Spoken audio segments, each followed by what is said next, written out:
Hi friends, నమస్తే. నా పేరు యాండీ. మీరు చూస్తున్నది యాండీ tech YouTube channel. So friends, ఈరోజు మనం మోటో జెడ్ ప్లే అనే ఫోన్ 25,000కి మార్కెట్లో దొరుకుతుంది. సో ఈ ఫోన్ 25,000 పెట్టి ఈ ఫోన్ కొనడం అవసరమా కాదా, దీంట్లో అడ్వాంటేజెస్ ఏంటి, డిసడ్వాంటేజెస్ ఏంటి అనేది ఈ వీడియోలో చూద్దాం.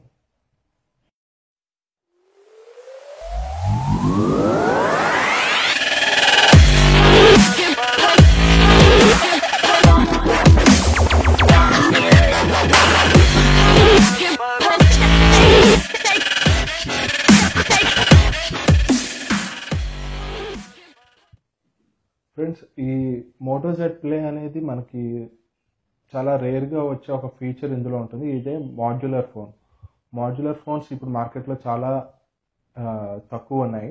ఇది రీసెంట్గా లాంచ్ అయిన టెక్నాలజీ. అసలు ఈ ఫోన్ గురించి డిస్కస్ చేసే ముందు అసలు మాడ్యులర్ ఫోన్స్ అంటే ఏంటో మీకు చిన్నగా చెప్తాను.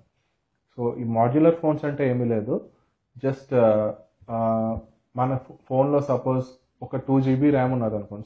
సపోజ్ అది గేమ్స్ సపోర్ట్ చేయట్లేదు, సో ఆ 2 GB ర్యామ్ని రిమూవ్ చేసి ఇంకో 4 GB ర్యామ్ పెట్టుకునేలా ఇలా డిఫరెంట్ మనకు కావాల్సిన కెమెరా అప్గ్రేడ్ చేయడం కానీ, లేకపోతే ఇంటర్నల్ మెమొరీ ఎక్స్పాండ్ చేసుకోవడానికి కానీ, ఇలాంటి ఇవన్నీ మన అంతటి మనమే చేసుకునేలాగా ఈ మాడ్యులర్ ఫోన్స్ ఉంటాయి. ఇది ఇనీషియల్గా ఒక ఫారిన్ కంపెనీ ఇది మాడ్యులర్ ఫోన్స్ అనేది లాంచ్ చేసింది.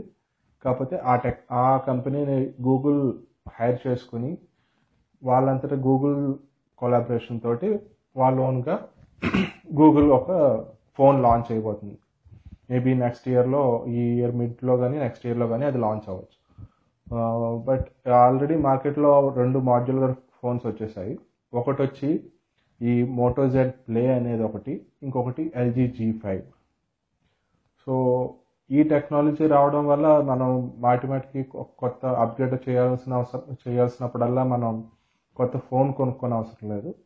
సో మనకు కావాల్సిన ఫీచర్స్ ఇందులో యాడ్ చేసుకోవచ్చు. సో ఈ మోటో జెడ్ ప్లే అనేది మనకు మార్కెట్లో 2 వెర్షన్స్ దొరుకుతుంది. ఒకటి 32 GB వెర్షన్, ఇంకొకటి 64 GB వెర్షన్. ఇది వచ్చి 5.5 ఇంచ్ డిస్ప్లే. సో దీంతో పాటు ఒక మంచి ఫీచర్ ఏంటంటే, మనకి జనరల్గా ఇప్పుడు వచ్చే మొబైల్స్ అన్నిటిలో కూడా హైబ్రిడ్ సిమ్ వాడుతున్నారు. ఒక డ్యూయల్ సిమ్ లేదా ఒక సిమ్ ఒక మెమరీ కార్డ్ వేసుకోవచ్చు. కాకపోతే దీంట్లో 2 సిమ్స్ అండ్ 1 మెమరీ కార్డ్ ఒకేసారి యూజ్ చేసుకోవచ్చు. సో దీన్ని బట్టి చూస్తే ఇది ఒక మంచి ఫీచర్ మనకి ఇందులో ఉన్నదనే చెప్పచ్చు. At the same time the finger print censor కూడా ఉంటుంది. బట్ ఫింగర్ ప్రింట్ సెన్సార్కి వచ్చేసరికి ఇది శాంసంగ్లోని వాటిల్లోని ఉన్నట్టు ఫింగర్ ప్రింట్ అనేది హోమ్ బటన్ కింద యూజ్ అవ్వదు. ఇది జస్ట్ మనం ఫింగర్ అన్లాక్ చేయడానికి మాత్రమే యూజ్ అవుతుంది. సో ఇన్ కేస్ మనం హోమ్ బటన్ ఇది ప్రెస్ చేసినా సరే ఎటువంటి యాక్షన్ జరగదు, జస్ట్ ట్యాప్ టు అన్లాక్ అన్నమాట. దీనికి వచ్చి ఆన్ స్క్రీన్ హోమ్ బటన్ ఇచ్చారు. అట్ ద సేమ్ టైం మనకి మిగతా వేరే ఆండ్రాయిడ్ ఫోన్స్లో ఏవైతే 3 బటన్స్ ఉంటాయో అవన్నీ ఆన్ స్క్రీన్లోనే ఉంటాయి. అండ్ దీనికి వచ్చి ఒక స్టైలస్ ఇచ్చారు. సో మనకు ఫోన్ కొన్నప్పుడు, ఇప్పుడు మార్కెట్లో ఈ ఫోన్ కొన్నప్పుడు దీంతో పాటు ఒక స్టైల్ స్వాప్, మనకి OnePlus 2లో ఎలాగైతే స్టైల్ స్వాప్స్ ఉంటాయో అలాగే దీనికి కూడా ఒక స్టైల్ స్వాప్ లాంటిది అటాచ్ చేసి ఇచ్చారు. సో దీనికి వచ్చే మాడ్యూల్స్ వచ్చి ఏముంటాయంటే, ఒకటి బ్లూటూత్ JBL స్పీకర్ టైప్ ఒకటి వస్తుంది. సో మీరు ఈ స్టైల్ స్వాప్ అనేది రిమూవ్ చేసి ఇక్కడ మీరు ఆ బ్లూటూత్ స్పీకర్స్ కనెక్ట్ చేసుకుంటే మీకు ఆడియో క్వాలిటీ చాలా ఎక్సలెంట్గా వస్తుంది. అట్ ది సేమ్ టైం దీంతో ఇంకొక మాడ్యూల్ ఏమి ఇచ్చారంటే కెమెరా మాడ్యూల్ ఇచ్చారు. సో యాక్చువల్లీ ఇక్కడ ఉన్న కెమెరా కాకుండా ఇక్కడ ఒక చిన్న డిజిటల్ క్యామ్ ఎలా అయితే క్యారీ చేస్తామో అలాగా అటాచ్ చేసుకునేలాగా ఒక మాడ్యూల్ ఒకటి ఇచ్చారు. సో దీంతో ఇంకొక మాడ్యూల్ ఏంటంటే పవర్ బ్యాంక్. లైక్ మనం యూజువల్గా పవర్ బ్యాంక్ ఎక్స్ట్రా వైర్ పెట్టి కనెక్ట్ చేస్తాం. దీంట్లో అలా కనెక్ట్ చేసుకోకుండా ఇక్కడ ఉన్న మ్యాగ్నెటిక్ పిన్స్ ద్వారా మనం కనెక్ట్ చేసుకుని ఎక్స్ట్రా 2000 mAh అరౌండ్ ఉంటుంది. అది అది కనెక్ట్ చేసుకోవచ్చు. సో ఇవి ఫ్రెండ్స్ దీంతో పాటు వచ్చే మాడ్యూల్స్. సో ఈ ఫోన్కి వచ్చి 5.5 ఇంచ్ ఫుల్ హెచ్డి డిస్ప్లే వస్తుంది. ఇది AMOLED స్క్రీన్. సో పిక్చర్లో ఉన్న కలర్స్ అవన్నీ కూడా చాలా వైబ్రెంట్గా కనబడుతున్నాయి. సో ఈవెన్ ఇది ఎక్కువ గేమ్స్ అవి ఆడినప్పుడు హీటింగ్ ఇష్యూస్ కూడా నేను ఎప్పుడు అబ్జర్వ్ చేయలేదు. సో పెర్ఫార్మెన్స్ వైజ్ కూడా ఇది బెస్ట్ అని చెప్పచ్చు. అండ్ దీనికి వచ్చి బ్యాక్ 16 మెగాపిక్సెల్ f2.0 ఎపర్చర్ ఉంది. ఫ్రంట్కి వచ్చేసరికి 5 మెగాపిక్సెల్ f2.2 ఎపర్చర్ ఉంది. సో కెమెరా విషయానికి వచ్చేసరికి అది ఎంత బాగా పెర్ఫామ్ చేస్తుంది అనేది తర్వాత మాట్లాడదాం. అండ్ దీంతో పాటు దీనికి USB Type-C ఫాస్ట్ ఛార్జింగ్ ఇచ్చారు. సో నేను ఛార్జ్ చేసిన దాన్ని బట్టి నేను అబ్జర్వ్ చేసింది ఏంటంటే ఒక అరౌండ్ 1.5 అవర్లో ఫుల్ ఛార్జ్ అవుతుంది. అండ్ దీనికి వచ్చి ఆడియో జాక్ కూడా ఏమి ఇప్పుడు వచ్చే ఫోన్స్లో లాగా రిమూవ్ చేసేయకుండా ఆడియో 3.5mm ఆడియో జాక్ కూడా ఉన్నది. దీంతో పాటు ఆల్ సెన్సర్స్ వస్తాయి. మనకి ఏవైతే శాంసంగ్ వాటిలో ఏమేమైతే సెన్సర్స్ వచ్చాయో ఆ సెన్సర్స్ అన్నీ కూడా ఇందులో ఉన్నాయి. సో 25,000కి ఈ ఫీచర్స్ అంటే బెస్ట్ అని చెప్పచ్చు. సో ఈ ఫోన్ అడ్వాంటేజెస్కి వచ్చేసరికి ఏంటంటే ఒకటి మనకి ఇందాక చెప్పినట్టుగా బ్రైట్ డిస్ప్లే ఉంటుంది. నెక్స్ట్ పెర్ఫార్మెన్స్ అంతా చాలా బాగా పెర్ఫామ్ చేస్తుంది. ఇంకొకటి నాకు బాగా నచ్చిన విషయం ఏంటంటే బ్యాటరీ బ్యాకప్. సపోజ్ నేను వచ్చి హెవీ యూజర్, లైక్ ఓవరాల్ నా 5 to 6 hours screen on time ఉంటుంది. సో నేను ఇప్పటిదాకా నేను యూజ్ చేసిన ఏ మొబైల్ చూసినా నాకు మార్నింగ్ ఫుల్ ఛార్జ్తో నేను బయటకు వెళ్తే నేను ఈవినింగ్ తిరిగి వచ్చేసరికి అది ఛార్జ్ చేయాల్సి వస్తుంది. మేబీ అది లో బ్యాటరీ అయ్యింది. మళ్ళీ డైలీ ట్వైస్ నేను ఛార్జ్ చేస్తాను. So as a heavy user, moderate user అయితే డైలీ నార్మల్ ఫోన్స్ అయితే 1 day ఛార్జ్ చేస్తాను. బట్ ఈ ఫోన్కి వచ్చేసరికి నేను మార్నింగ్ 1.5 hour నేను ఛార్జ్ చేస్తే నాకు నెక్స్ట్ డే మార్నింగ్ నేను బయటకు వెళ్ళేసరికి నాకు ఇంకా 50% ఛార్జింగ్ ఉంటుంది. అంటే ఆల్మోస్ట్ హెవీ యూసేజ్ మీద 2 days బ్యాటరీ బ్యాకప్ వస్తుంది. ఇంత బ్యాటరీ బ్యాకప్ ఉన్న ఫోన్ నేను ఫస్ట్ టైం చూడడం. సో బ్యాటరీ బ్యాకప్ విషయంలో అయితే కనుక ఇది ఎక్సలెంట్ ఫోన్. సో ఇంకొక మంచి ఫీచర్ ఏంటంటే ఈ ఫోన్కి ఫ్రంట్ ఫ్లాష్ ఇచ్చారు. లైక్ ఇప్పుడు వచ్చే మన వివో V5 లాగా ఇలాంటి ఫ్రంట్ ఫ్లాష్ సెల్ఫీస్ కూడా మీరు నైట్ టైం తీసుకోవడానికి ఫ్రంట్ ఫ్లాష్ ఇస్తున్నారు. సో దీనికి కూడా ఫ్రంట్ ఫ్లాష్ ఇచ్చారు. బట్ ఇది కంప్లీట్ నైట్ కండిషన్స్లో అయితే ఇది అంత ఫ్రంట్ ఫ్లాష్ అంత యూజ్ అవ్వట్లేదు. ఒక ఇండోర్ లైటింగ్లో ఎప్పుడైనా మనకు కొంచెం పిక్చర్ డార్క్ వస్తుందంటే అప్పుడు ఈ ఫ్లాష్ యూజ్ చేస్తే అది బాగానే ఉంటుంది. కానీ కంప్లీట్ నైట్ కండిషన్లో అయితే మటుకు ఇది అంత మంచి ఫొటోస్ అయితే తీయట్లేదు. ఈ ఫోన్లో నాకు నచ్చిన ఇంకొక ఫీచర్ ఏంటంటే దీనికి ఫ్రంట్ ఫేసింగ్ స్పీకర్స్ ఇచ్చారు. సో ఇప్పుడు వచ్చే ఫోన్స్ అన్నీ ఐఫోన్ స్టైల్ ఫాలో అవడం వల్ల అన్నీ మనకి ఎదురు బాటమ్ స్పీకర్స్ వస్తున్నాయి, లేకపోతే బ్యాక్ సైడ్ వస్తున్నాయి. సో మనకి యాక్చువల్గా దాని వాల్యూమ్ ఎక్కువ ఉన్నప్పటికీ కూడా మనం అది హ్యాండ్లో పెట్టినప్పుడు అది అంత ఆడియో అంత అవుట్పుట్ రావట్లేదు. సో ఇక్కడికి వచ్చేసరికి ఈ ఫ్రంట్ ఇక్కడ ఇవ్వడం వల్ల మనం వీడియో చూసిన ఒక గేమ్ ఆడినా మనకి తక్కువ వాల్యూమ్లో కూడా మంచి అవుట్పుట్ వస్తుంది.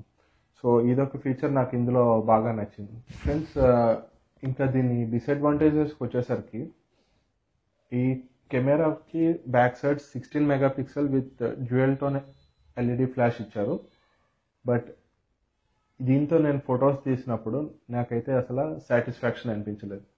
పిక్చర్స్ అయితే జూమ్ చేసిన క్వాలిటీ అయితే ఉంటున్నాయి, కానీ పిక్చర్లో ఉన్న కలర్స్ కానీ అవి చాలా బ్రౌన్ షేడ్ కింద అంత ఈవెన్ నాకు మన MI ఫోన్స్ కూడా నాకు కొంచెం సాటిస్ఫై వచ్చాయి, కానీ ఇది మటుకు నాకు అంత సాటిస్ఫాక్షన్ ఇవ్వలేదు. At the same time front facing camera కూడా, ఈ రెండు కెమెరా ఒకటి ఇందులో చిన్న డ్రాబ్యాక్ అని చెప్పచ్చు. ఇది మరీ డిసప్పాయింట్ అయ్యే కెమెరా అని చెప్పట్లేదు, కానీ ఈ ప్రైస్ రేంజ్లో ఉన్న మిగతా ఫోన్స్తో కంపేర్ చేస్తే ఇది కొంచెం యావరేజ్గా పెర్ఫామ్ చేస్తుందని చెప్పచ్చు. సో ఇంకొక డిసడ్వాంటేజెస్ వచ్చి ఏంటంటే దీని మాడ్యూల్స్. ఈ ఫోన్కి ఇచ్చిన కొత్త ఫీచర్ అనేది మాడ్యూల్స్, బట్ దీనికి డిసడ్వాంటేజెస్ కూడా అదే. ఎందుకంటే సపోజ్ మనం ఈ ఫోన్కి సమ్ ఎక్స్ట్రా సమ్ బ్యాటరీ లేకపోతే జేబిఎల్ స్పీకర్స్ కొందామని అనుకున్నాం అనుకోండి. దీన్ని జేబిఎల్ స్పీకర్స్ వచ్చేసరికి 8,000 రూపీస్, 7,000 to 8,000 రూపీస్ ఉన్నది. సో అదే 8,000 పెడితే 8,000 కూడా పెట్టిన అవసరం లేదు, మనకి ఒక 2,500 అరౌండ్ పెట్టుకుంటే జేబిఎల్ స్పీకర్స్ బ్లూటూత్ మనకి దొరుకుతాయి. అది ఏ ఫోన్ కన్నా కనెక్ట్ చేసుకోవచ్చు, క్వాలిటీ కూడా ఎక్సలెంట్ వస్తుంది. సో 2,000కి జేబిఎల్ బ్లూటూత్ స్పీకర్ వస్తున్నప్పుడు ఈ ఫోన్ స్పెసిఫిక్గా మళ్ళీ ఇంకొక స్పీకర్ 8,000 పెట్టి కొనడం అంత మంచి సజెషన్ అయితే నేను అనుకోను. అట్ ద సేమ్ టైం అదే 8,000 మనమే పెట్టుకుంటే మనం ఒక సౌండ్ సిస్టమే కొనుక్కోవచ్చు. సో అంత కాస్ట్ పెట్టిన మాడ్యూల్స్ మనకి ఈ ఫోన్ స్పెసిఫిక్గా వాడాలి అంటే అది కొంచెం కష్టమైన పనే. సో దీంతో వచ్చే ఇంకొక మాడ్యూల్ వచ్చి కెమెరా మాడ్యూల్. సో ఈ కెమెరా మాడ్యూల్ వచ్చి కాస్ట్ 20,000 ఉంది ఫ్రెండ్స్. ఈ 20,000 ఉంటే ఇంకొక 2,000, 3,000 ఎక్స్ట్రా వేసుకుంటే మీరు ఒక మంచి డిఎస్ఎల్ఆర్ కొనుక్కోవచ్చు. సో ఈ 25,000 ఫోన్కి ఇంకొక 20,000 ఖర్చు పెట్టి కెమెరా మాడ్యూల్ కొనుక్కోవడం బెస్టా, లేకపోతే ఒక డిఎస్ఎల్ ఇంకో 2,000-3,000 వేసుకుని డిఎస్ఎల్ఆర్ కెమెరా పెట్టి కొనుక్కోవడం బెస్ట్ అనేది మీరు డిసైడ్ చేసుకోవాలి. దీంతో పాటు వచ్చి ఇంకొక డిసడ్వాంటేజ్, ఇది డిసడ్వాంటేజ్ అని కూడా చెప్పలేం, బట్ జనరల్గా మనం ఆండ్రాయిడ్ యూజర్స్ కాబట్టి మనకి జనరల్గా బటన్ కనబడగానే మనం ప్రెస్ చేయడానికి ట్రై చేస్తాం. సో యాక్చువల్గా బట్ ఇక్కడ ఈ ఫోన్కి వచ్చేసరికి ఏమవుతుందంటే ఇది బటన్ కాదు, జస్ట్ ఫింగర్ ప్రింట్ సెన్సార్. మిగతా ఫోన్స్లో ఎలాగైతే మనకి బ్యాక్ సైడ్ జస్ట్ ఒక ఫింగర్ ప్రింట్ సెన్సార్ ఇస్తారు, సేమ్ అదే ఫింగర్ ప్రింట్ సెన్సార్ మనకి ఇక్కడ ఫ్రంట్ ఇచ్చారు తప్ప ఇది బటన్ కాదు. నాకు ఇనీషియల్గా ఇది వాడినప్పుడు నేనే 2-3 టైమ్స్ కన్ఫ్యూజ్ అయ్యాను. ఇది హోమ్ బటన్ అన్నట్టు ప్రెస్ చేయడానికి 2-3 టైమ్స్ నేనే ట్రై చేశాను. సో మనకి ఇనీషియల్గా ఈ ఫోన్ వాడినప్పుడు అది కొంచెం ఇబ్బందిగా అనిపిస్తుంది. సో ఇవి ఫ్రెండ్స్ ఈ మోటో జెడ్ ప్లే మీద నా ఒపీనియన్, నా సజెషన్స్. సో నేను ఈ ఫోన్ అరౌండ్ 1 month నుంచి యూజ్ చేస్తున్నాను. సో నేను అబ్జర్వ్ చేసినవి ఇవి. సో మీరు ఆల్రెడీ యూజ్ చేస్తే మీ ఒపీనియన్స్ కూడా కింద కామెంట్స్లో మెన్షన్ చేయండి. అట్ ద సేమ్ టైం మీరు ఇంకా ఇలాంటి వీడియోస్ ఏమైనా చూడాలి, సో ఏదైనా పర్టికులర్ మొబైల్ గురించి కానీ కొత్త టెక్నాలజీస్ గురించి కానీ దేని గురించి అన్నా నాకు కింద కామెంట్ బాక్స్లోని మెన్షన్ చేయండి, లేదా నా ఫేస్బుక్ పేజ్ కూడా కింద ఉంటుంది. సో అక్కడన్నా మీరు నాకు మెసేజ్ కానీ ఏదైనా పెట్టండి, సో నేను దానికి రిప్లై ఇస్తాను. సో ఇది ఈ ఛానల్లో ఫస్ట్ వీడియో. సో మీరు అందరూ సపోర్ట్ చేయండి, సబ్స్క్రైబ్ చేయండి, లైక్ చేయండి, షేర్ చేయండి. Thank you. Signing off.